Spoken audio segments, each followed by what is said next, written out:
clusters and volatility.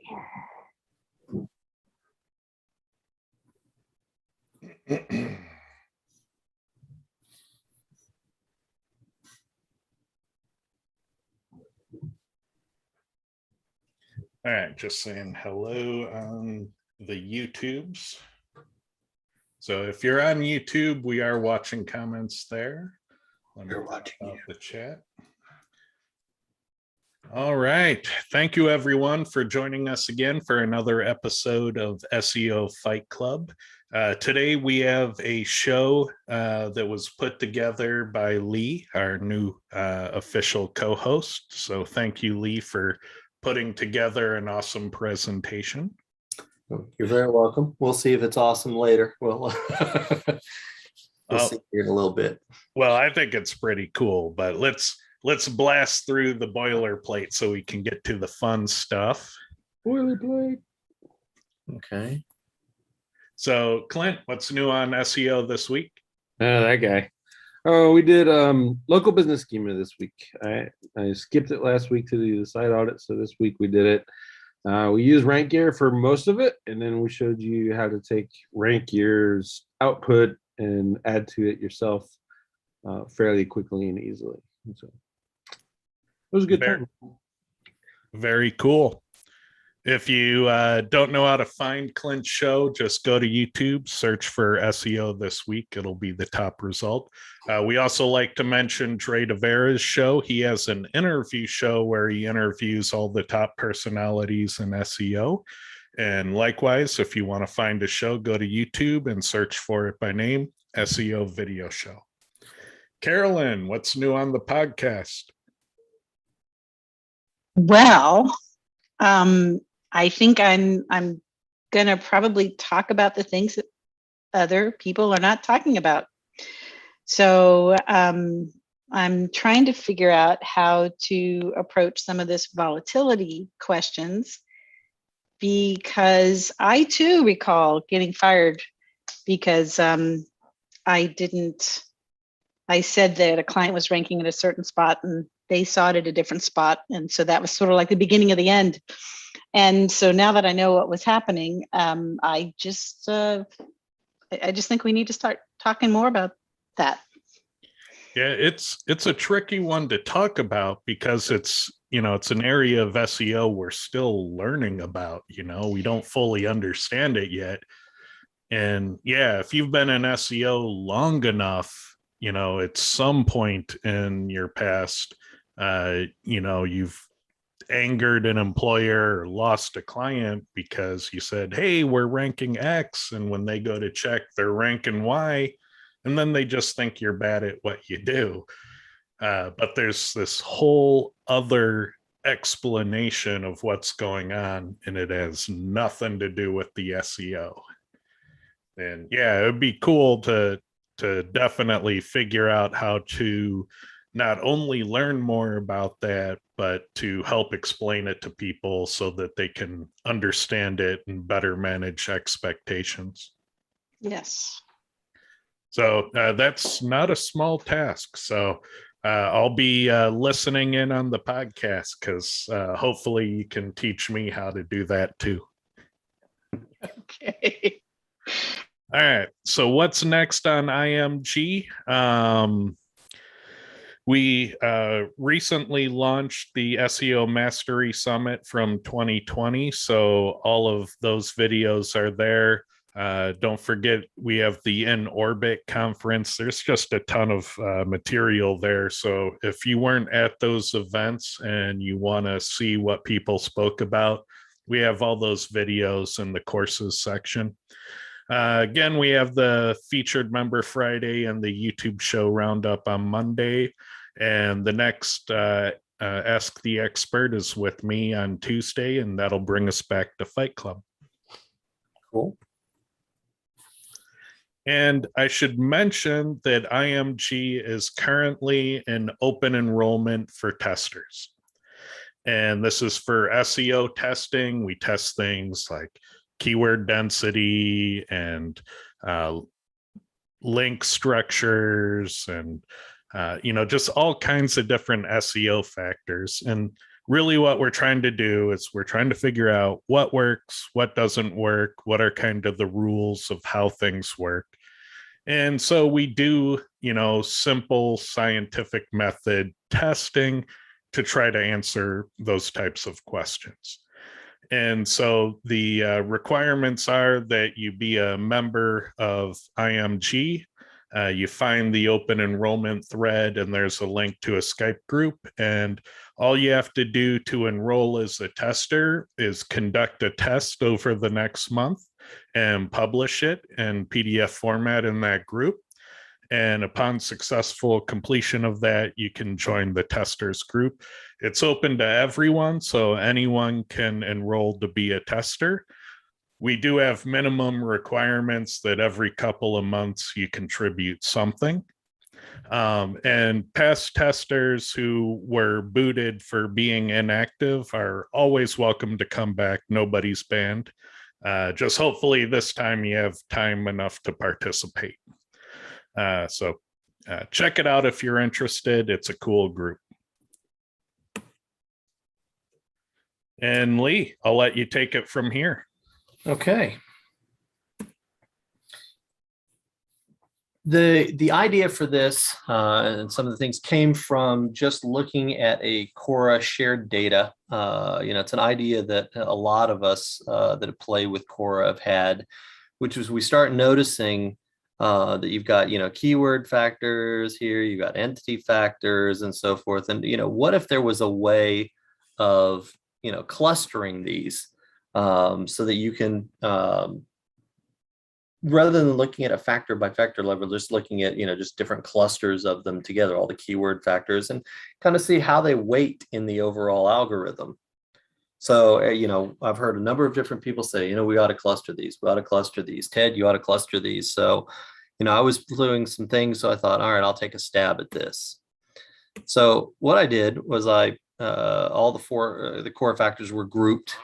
And when I initially took a stab at it, it had some interesting findings, and I showed it to Ted, and I was like, hey, what do you think? He goes, the classifications are good. I think there are other classifications that would be interesting. I said, all right, tough guy, show me what you got. And he brought back some data tables. So here we go. The top 200 factors from Quora shared data, I gathered that from the beginning of October of 19 to September 21. So the first day of every month, October 1st, of 19, November 1st, all the way to September 1st of 2021. So the important thing to note on this is a lot of people don't realize that we have been collecting massive amounts of factor data, factor measurements from the field. So these aren't tests we're conducting. These aren't opinions that we have. These are physical measurements coming from thousands of SEOs target keywords. And we're pulling the factor measurements for those keywords from the top 100 results. And we have this massive repository of how well each factor from each keyword over these months and years correlated with rank position in Google. And so Lee has all of that monthly data, and he's working with it. So that's what's happening with that particular bullet. So then what we did is just as a starting point, we granted each position some sort of ranking points. So 300 points for whatever the number one factor was, 299 for 2, all the way down to 101 for 200. This allowed us to, sum up the points for each group. And then we could, take all those points and convert it to a percentage of the algorithm weighting. That'll make more sense when we see the data. Yeah, but in a nutshell, what this is doing is it's saying the strong correlation factors earn more points than the weak ones. So the ones that appear to influence rankings the most get more points, and as they get weaker, they get less and less points. So these were the, I'm going to do all of these bullets out of here. Ted came back with a very interesting classification system. And Ted, I'll let you walk through this one a little bit because it was your brainchild here. Well, if you use Cora, you know that I've categorized them in the roadmap already. And that stories section and those categories are largely a fail. People don't use that information. So I've already gone through the process of categorizing all the factors, and it didn't work. And so Lee came back saying, I want to categorize all the factors. And I'm like, oh boy, what can we do here? And how could we do this once in a way that we wouldn't have to keep reinventing it and redoing it? And so I thought, is there a part of science where they had a big categorization problem with thousands upon thousands of things to categorize? And can we borrow from their lessons learned? And the thought that came to me was biology. So order, family, genus, and species. So the species is the individual factor, and then you get parent level categories above it. So what you'll see when we go through this is, the order is, primarily it's just on page and off page are the two classifications there. Families are a little bit broader classifications, so like a relevance, authority, trust, and you'll see those. And genus is subcategories of family. So for example, exact match keyword, etc. So hopefully that'll make sense when we go through all of these pieces. But they're different cuts at the data. And what we're trying to see is if there were any patterns that we could detect. So the first thing that we looked at is that not all of the groups are equally sized. And so the ones that have more factors can tend to have more weight because they show up. So for example, schema has 371 factors in Cora, entities have only 20. So if schema happens to be correlating highly at any particular point in time, there's going to be a lot more schema factors, and it's going to look like it's a lot bigger part of the algorithm than it might actually be. So we showed the data two ways. One, with the factor weightings based on just the number of factors, and one treating all the categories as being equal. So keywords are the same as entities, are the same as schema, etc. So both of those views are presented here because the truth is the real algorithm is probably somewhere between the two. So we're not saying that this is Google's algorithm, but it is an indicator that we can use to see when changes take place over time.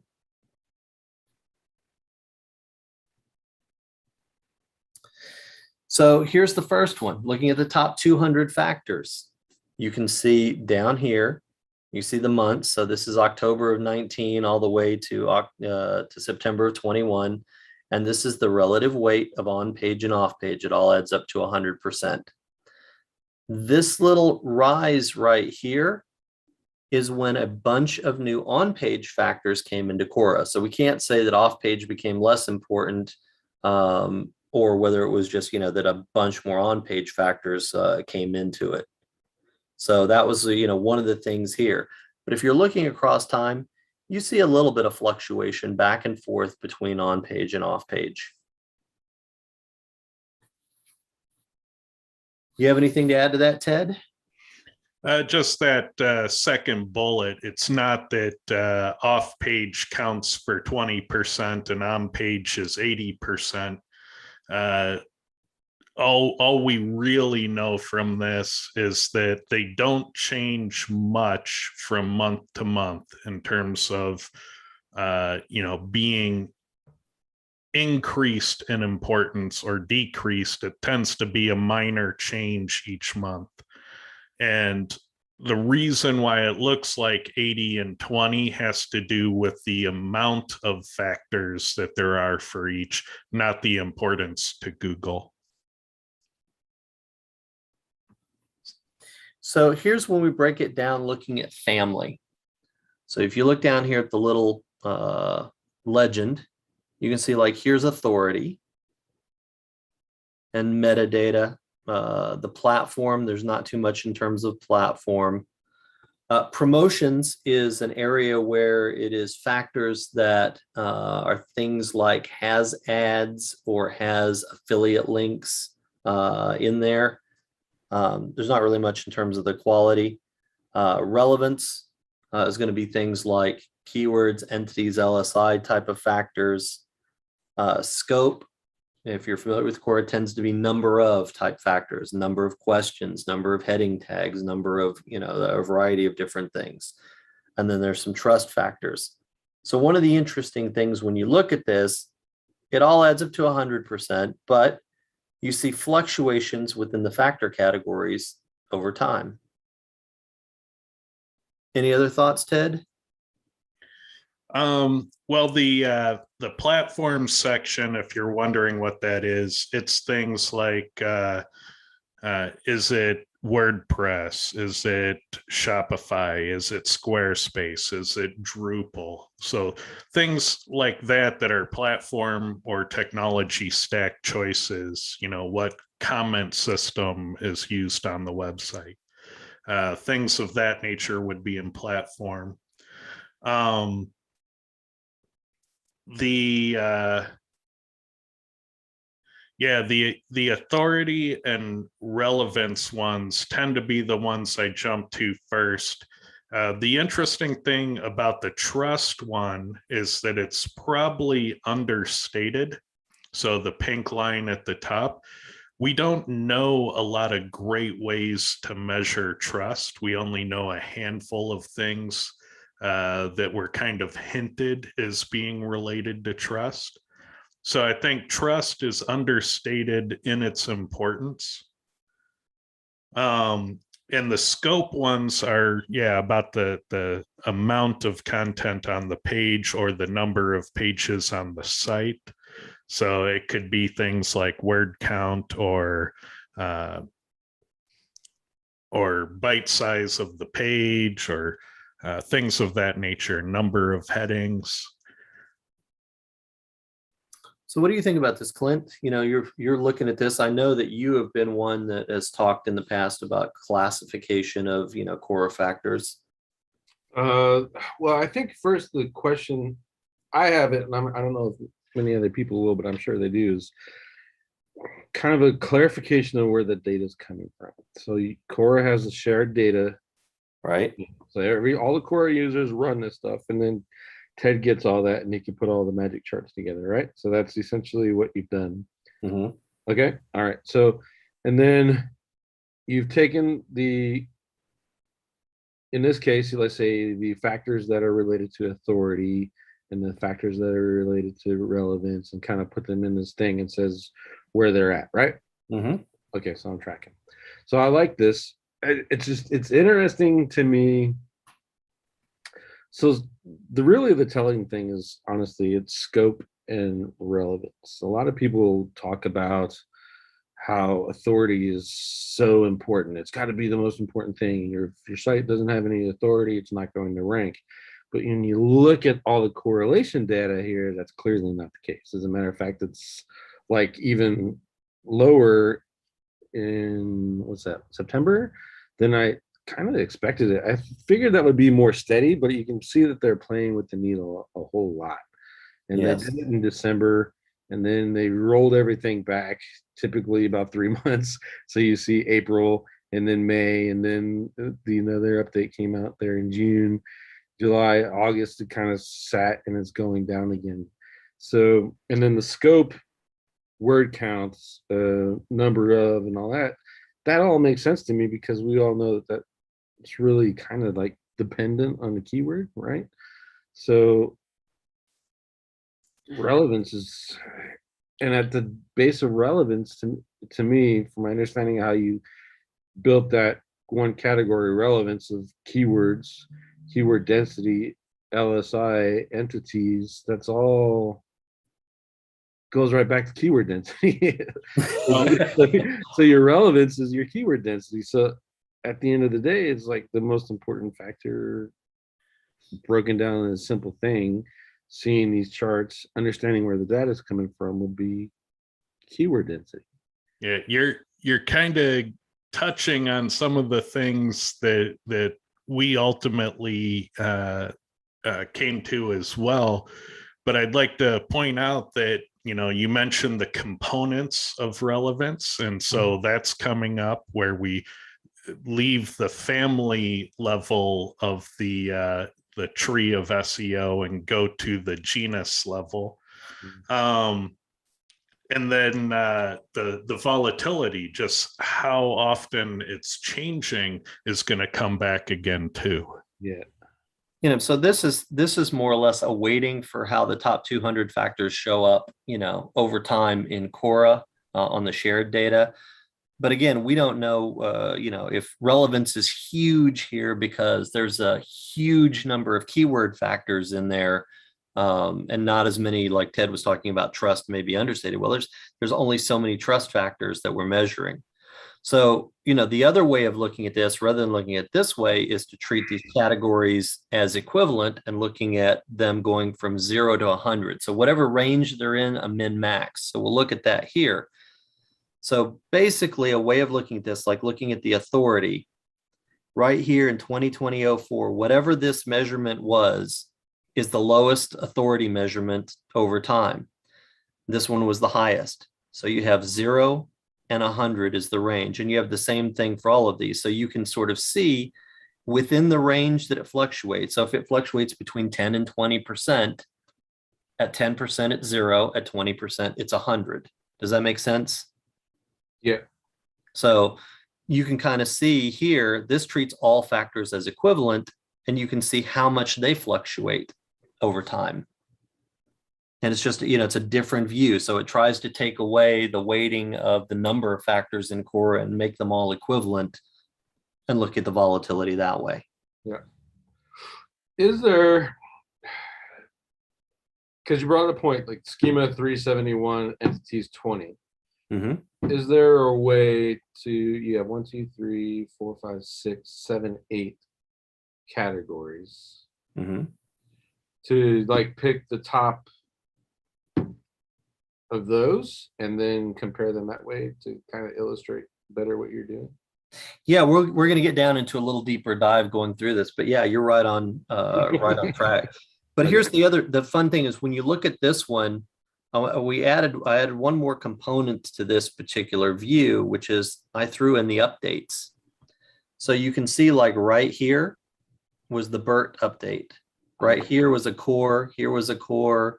This one over here was when the reviews update, product reviews, and this was a core and a spam update in here.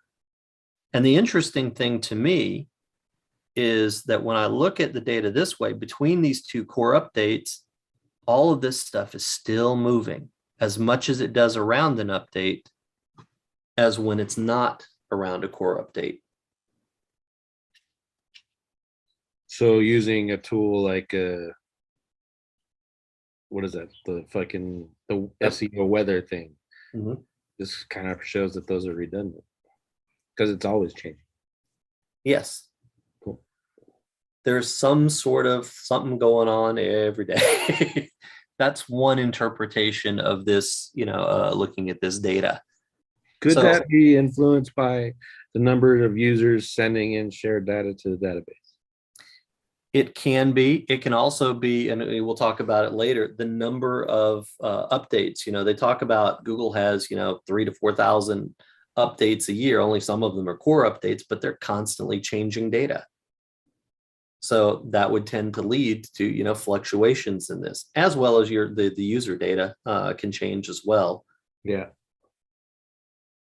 From one, another. Yeah, I get it. So if we go to another view, if we go down to the genus stuff, the genus breaks it down a little further. You can see like entity, LSI, exact match, keyword variations, page content. That's what is that more word count, those sort of things on there, Ted? Yep. If I remember. We got external links, sharing. Those are the factors, on the page that are like, where you have buttons to, tweet, share to Facebook, share to LinkedIn, those sort of things are there. Open Graph and Twitter cards are in that. Yeah. And so you've got the search result. Those are all the Google search result contains type of factors. Schema we understand, and ads was another one that used to be a much larger thing, particularly back here. And again, cutting it this way, a couple of things you can notice. You can see when the entities and LSI, came online back in January of, 2020. But you still see, even at this level, a great deal of fluctuation over time. Yeah. And you might notice that they don't go to 100%. There is an other bucket for all the other factors that didn't fit in these categories. Yeah, I think there's about 15 other factors, and those would have just been little tiny slivers across there. So if we equalize them, so all the categories are the same. They're of equal importance. Here's how they fluctuate over time. It keeps saying the same thing over and over again. Here, I'm going to throw the updates one in there. So this is with the updates. It's the same thing showing the updates. So like if you look at a core update, this is kind of fun to look at. How much different do these two things look? They look a little bit, you can sit there and say, oh man, my keyword variations went down a little bit, maybe LSI went down a little bit, something else had to have, gone up a little bit. The sharing went up a little bit. But as different as that is, that's no different than, the change from here to here, here to here, I'll point out in that first core update you used as an example, the search result presentation changed quite a bit. Mm-hmm. I like the December one that kind of validates my opinion that they made links more important in December. Yeah. And there's one of my ones that I enjoyed back in February. Was it February? Let me see. Exact match, which hadn't been as important, jumped up. And, Carolyn had a keyword that she had been in, position 6 for a long damn time. And, she was looking at her SERP tracker and it fell to 18. And she's like, what is it? So she ran a core report and said, man, exact match. So she threw some exact match on her page and, jumped it back up to position 5 and, in a couple of days. But, seeing it like this is when it happened. You can see right in this time period, they tuned up exact match for whatever reason. Now, the interesting thing, if you think about it in these terms, if they just changed one factor, just exact match, the weighting of exact match keyword on the page, it throws the SERPs into flux. Just that one. And they're changing lots of these factors all the time.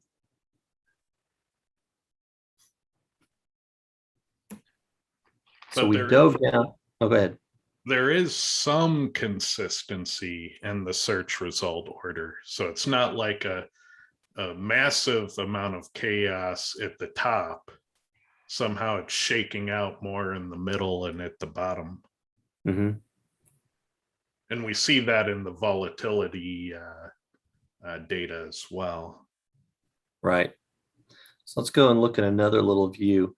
If we looked at it, just looking at the metadata, which, through the other one we had. So metadata is a family, and then we looked at it, for the scheme and sharing, the two breakdowns within it, you see it just fluctuates all over the place. All over the place. Those things are constantly in motion. If we go to another one, this one's a little better to see. It's the authority. Those backlink sort of factors, they tweak them up and down. So where was it you were looking at, Clint? Was it December? Yeah. 20 December here when it jumped up. The external links became important again, or more important than they were, previously. They jumped up in this period. Now, keep in mind that on this one, there's external links, internal links, and links. There are some factors that are agnostic of external versus internal, and they tend to be API factors. but those ones that are just links, some of those will be internal, some of those will be external. So just note that the green bar should be divvied up in some fashion between the orange and the blue. Cool. So, again, you see lots in fluctuation. And if you go to the one that, the big category that we're looking at, the other big one, which was relevance, there are little breakouts in there. And you can see those move around, quite a bit. How they're tuning, what matters, whether it's exact match or entities or sentiment or whatever, it all fluctuates. Now, this is kind of a lot of, chart to absorb. And I bet a lot of people are, kind of like wondering, how to use this data, how to use this information. And I think one of the key takeaways here is that things are constantly changing, right? The statements Google has made in the past that they're always making changes appears to be true. But yet, like I mentioned before, there is some stability in rankings.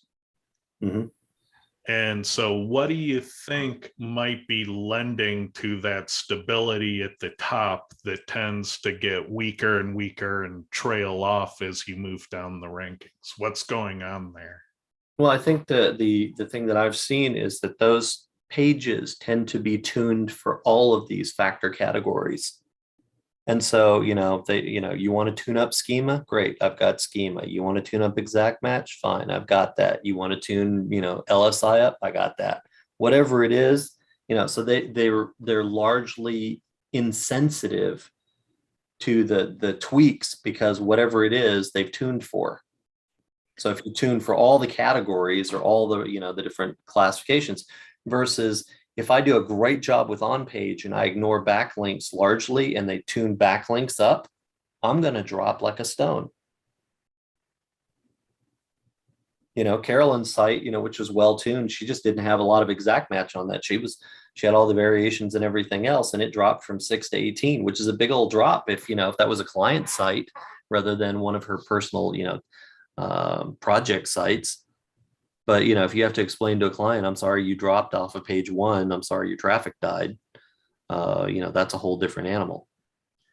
And anecdotally, that's what I hear from Quora customers as well.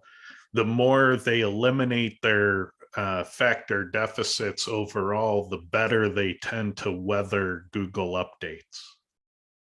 And so we've known that for a long time in the Quora community that, if you have good factor diversity, if you've eliminated most of your deficits, you tend to just not care about Google updates anymore. They don't hit you hard. What do you think, Clint? Yeah, I agree. I think that's kind of goes back to that. Like when I first talked for Rockstars ever, was all about basics, and Quora really at the end of the day just reminds you how important all those basic stuff are. So I agree with that statement. If the more you do, the safer you are. And as long as you're diversified and not dependent on one thing to rank your page, core updates aren't even the issue. They haven't been an issue for a while for me because of that philosophy.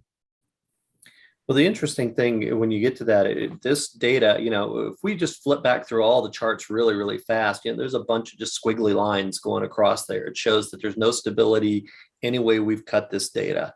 Yeah. And so, what do I do? Well, the message here, if you look at it at a core update, around a core update, and the volatility is the same when there's not a core update, what exactly goes on in a core update? And what's different about, a May when they have a core update versus June, July, and August when they don't? From, the volatility of factors, standpoint, they're the same. Yeah, I have a new working theory that a core update is like any other update, but it has either outages or slowness involved that affect the community at large. So they kind of announce those because indexing will be slow or offline. Kind of like a cache for your website. They're just Yeah. in their cache, and that jumbles up the search results, and then it comes back eventually. Yeah, that could be. So one of the things that we looked at here, and this came from Google's How Search Works. You know, they talk about they have 3,600, updates in a year, and and then over here on the side, this was a little thing that came from Moz showing them over time. How Search Work, the live traffic experiment, shows that they've got 17,000 live traffic experiments in a year. There's reasons for volatility every day. So this kind of is like at a macro level shows that everything is in constant motion. And when you look at what Ted showed last week with the volatility tool, if you measure it 20 times in a minute, you're going to see volatility. So at whatever scale you're looking at your data, it's in motion and it's probably not accurate. It's not reflective of the true ranking order because of all the testing and movement that is going on within it. So, I know that the update to Cora 6.5 uses a sampling of a number of different rankings and averages them out to eliminate the impact of volatility from the report, which I think is going to be great because there's just, so many things that change if you start moving things around because of Google's testing. You can change your correlations and a whole lot of other things that people use to tune.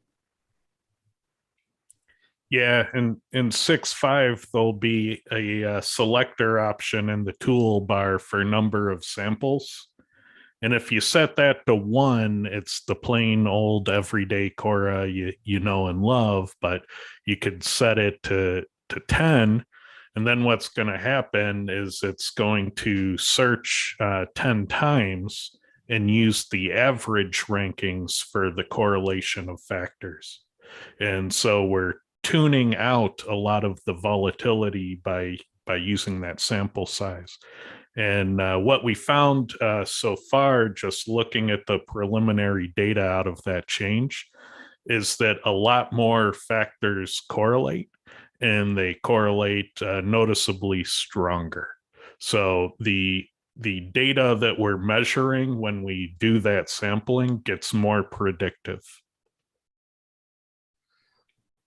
Here's a question: is when you're using the volatility tool, like the top 10 as an example, don't bounce as much as the rest of them, is that going to affect the core data?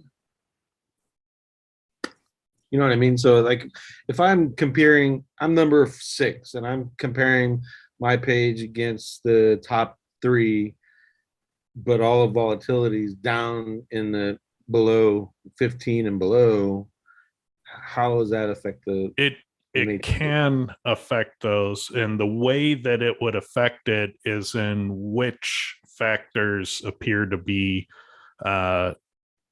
strongest. Okay. So if things get jumbled up down below where you're working, you might get the wrong signals about which factors are the most important factors. But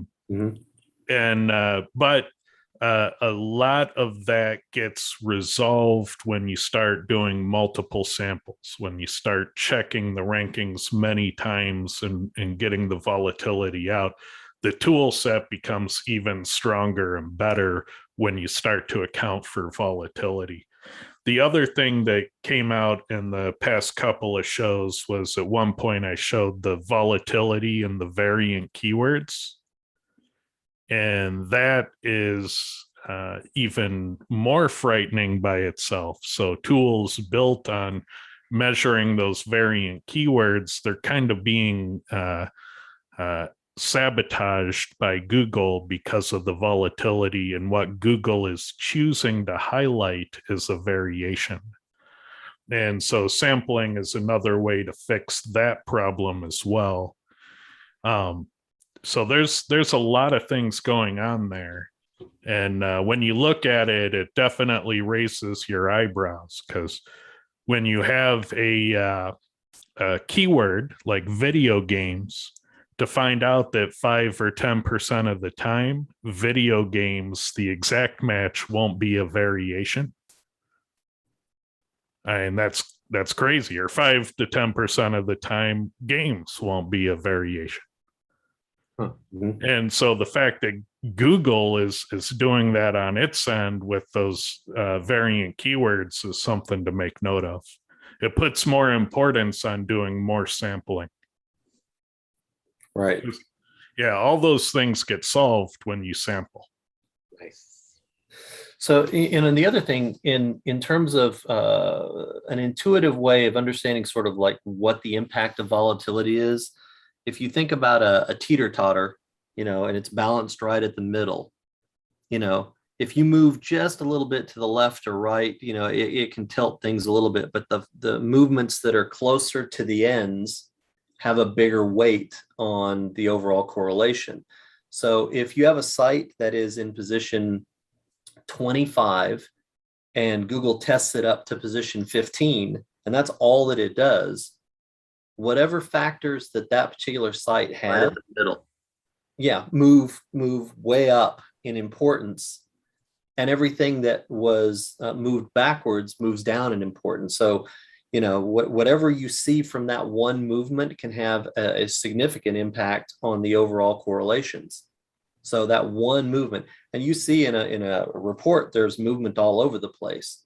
So by stabilizing the average rankings, you're getting a truer measurement of what are truly the correlating factors. And then the shared data will also become stronger because of that as well. So it's better all the way around. And tools that are just doing like Quora is doing now and just sampling one, all of those movements, can change. So if you ran a Quora report every hour, the correlations are going to be different. The factors are going to be different. Now, your deficits will still remain constant, though. You have to tune your pages better in order to improve, but the goalposts are moving. Mm-hmm. Exactly. So basically, the message today is that volatility is everywhere and every day.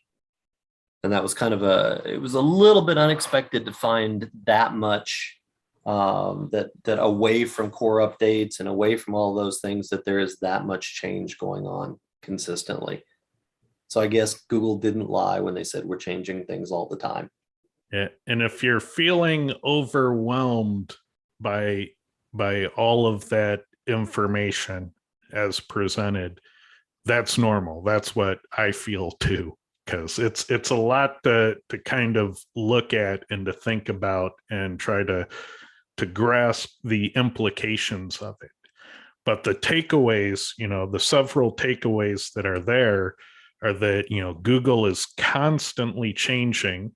The best way that you can handle that and thrive within that type of chaos is diversity. So don't put all your eggs in one SEO basket. Make sure you're doing good across the board. And then finally, you need to account for volatility in your plan and in your tools. So, the whole SEO industry is going to have to change to be able to better handle volatility. It's not a part of the SEO ecosystem that we have the luxury to ignore anymore. And so with the volatility tool I've been showing and the changes I'm making in Quora, I'm making steps to better account for the volatility that Google is dishing out. And so far, the early signs are good. We can tune out a lot of that chaos. Better data. So are there questions in the chat? And I can't see all that. No, there's one comment. Jeremy says he's in awe of the Google Flex at the moment. And yeah, it's a lot to contend with, you know, and it's an area of SEO that not a lot of people are researching, but people are impacted by it all the time. The volatility in Google affects things like cannibalization. You're affected by the split testing Google does when they test two or more of your search result descriptions or your search result anchor text. We see that happening. We see that there are actually different qualities to a ranking. So not all number 4 rankings are the same. Some can be really strong, some can be super weak. And so volatility is a real thing. And we even see it in rank trackers, in that when you go and tell your boss or your client that they rank number 7, that there's a chance that when they search, they'll see that they're number 22 and say, what the hell, you don't know what you're talking about. Whenever you're in that boat, you just got hit by volatility.